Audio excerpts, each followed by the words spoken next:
Hey everybody, what's up? I'm Dr. Boyce Watkins from the Black Business School and the Black Wealth Boot Camp.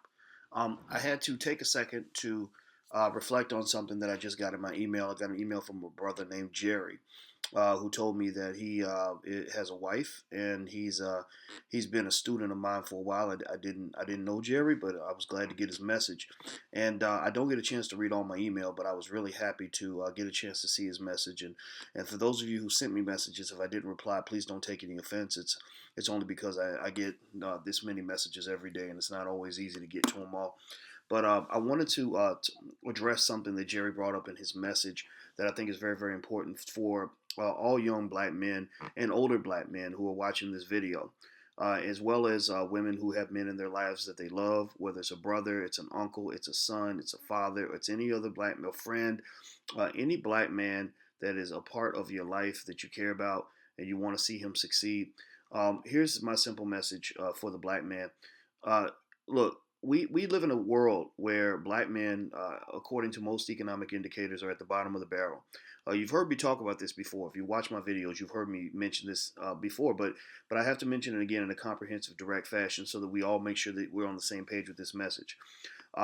Black males have the highest unemployment rate in America. And those black men who do get jobs, they tend to be they're the most likely to be underemployed, meaning you're not working at the same pay that you deserve. They tend to not get the jobs that they want. When you get the job, what's unfortunate is that in many cases you're on pins and needles because you're so scared of your boss firing you. And most of the time, your boss is white.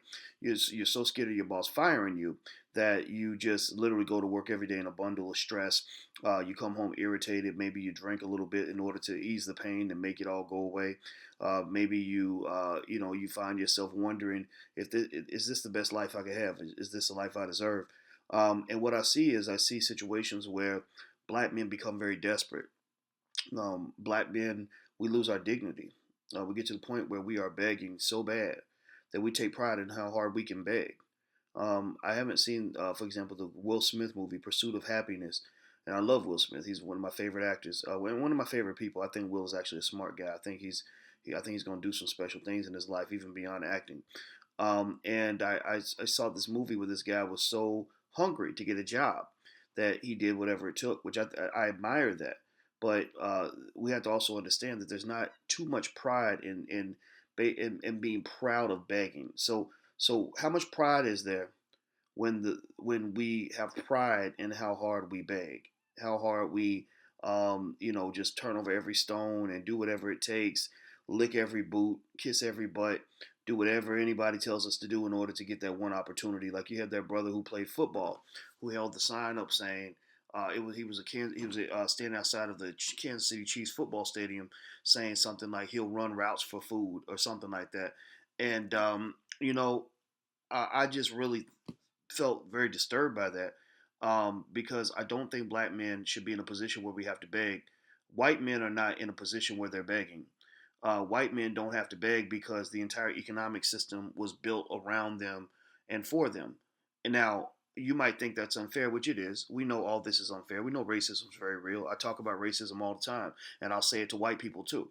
I'm very, very, very angry about things like reparations and mistreatment of black people and racism and part of the reason I probably couldn't get a job if I tried to get one is because I've said these things to white folks and white folks don't really like me. But at the same time, I have to challenge us as a community to understand that you can't move into somebody else's house and expect to move around the furniture. Meaning you can't go into an economic system that was built by white people for white people and expect to be treated with equality and with fairness. That is not your system, that is their system.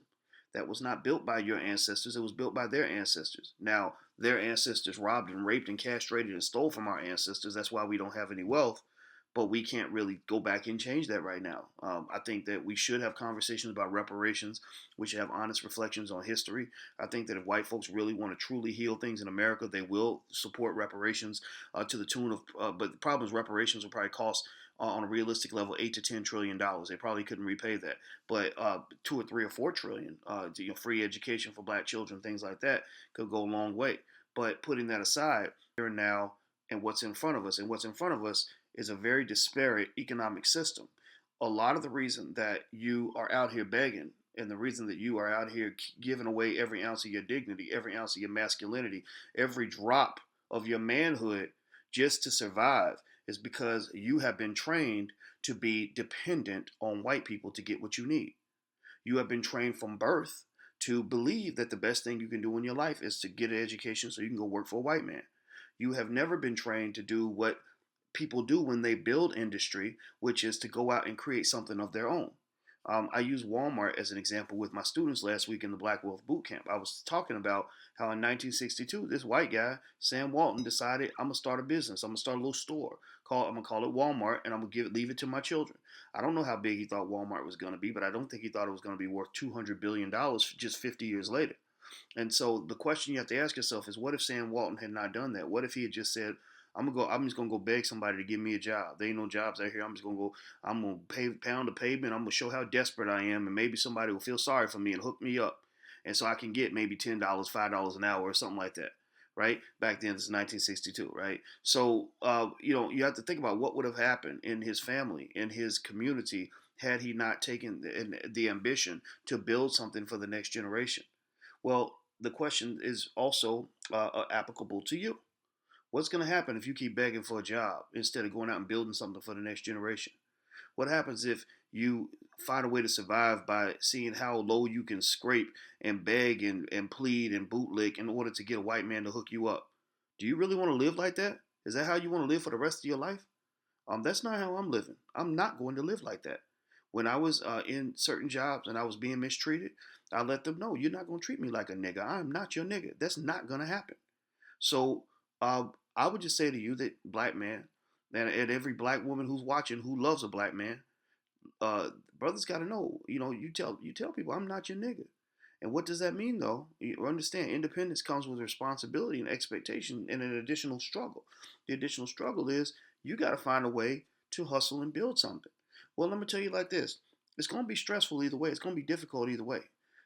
If you're hustling for the white man, you're gonna be working hard to build his dream and not your own. If you're begging and kissing his ass in order to get him to let you in the door, you got to deal with the humiliation of kissing somebody's ass just to get a low-paying job. And then when you get the job, you got to deal with the stress every day of wondering if you're going to be the next one to be fired. And statistics say that you probably will. That's very stressful. Or you could take that same stress and put that stress into building your own. It's no more stressful to build a company than it is to sit under somebody else's roof like you somebody's little boy. I would say both endeavors are equally stressful. And in fact, actually, when I started building my own company, it was actually less stressful, especially once I built something and was able to hire my own children. And when my own children were out here having to beg for jobs and getting mistreated on the job, I was able to bring them inside my home, my economic home, and take care of my kids. I wanted to make sure that everything I went through was going to benefit somebody that came behind me. That everything that I endured as a black man, the mistreatment, the stress, the humiliation, that my child was not going to go through the same thing. So, black men, the most important thing in the world right now in America for a black man to understand is the very basic fundamentals of how to create your own business. That is the most important thing you can learn in your entire life. You should dedicate your life to that mission, to knowing how to build a company and build something of your own, even if it ain't shit, even if it's the tiniest little company in the world. You take pride in that thing as if it's the biggest empire on the earth, because every great empire in America, every great multi-billion-dollar economic empire in America started off small. It started off small with somebody who had a dream, who was willing to make a sacrifice, who was willing to grind, who was willing to humble themselves in order to achieve that goal. Borrowed power is not your power. That's somebody else's power that they're letting you have access to for just a little while until they get tired of you and decide to put you on the street. I can't tell you how many highly educated black doctors, lawyers, professors, all these other people I saw who were very proud of these prestigious positions they had in big white institutions, who had that stuff taken away and then lost their whole soul, lost their whole identity, didn't know who they are. I don't know who I am when the white man's not telling me who I am. So decide who you are, figure out who you are, and build something of your own that has your identity, your mark. That will be your identity. So instead of having the world tell you who you are, you're going to tell the world who you are. Black man, tell the world who you are, that you're not afraid and that you know how to build. We need a generation of builders. So I just wanted to share that with you, and that's basically it. All right, everybody. Well, I'm Dr. Boyce Watkins from the BlackWealthBootCamp.com. You can come check that out. If you want to learn how to get off the corporate plantation, that's what I do. That's what I'm dedicated to. I've been teaching college students for 20 years, so I know what I'm talking about. So until we meet again, please stay strong, be blessed, and be educated. I am gone. Peace.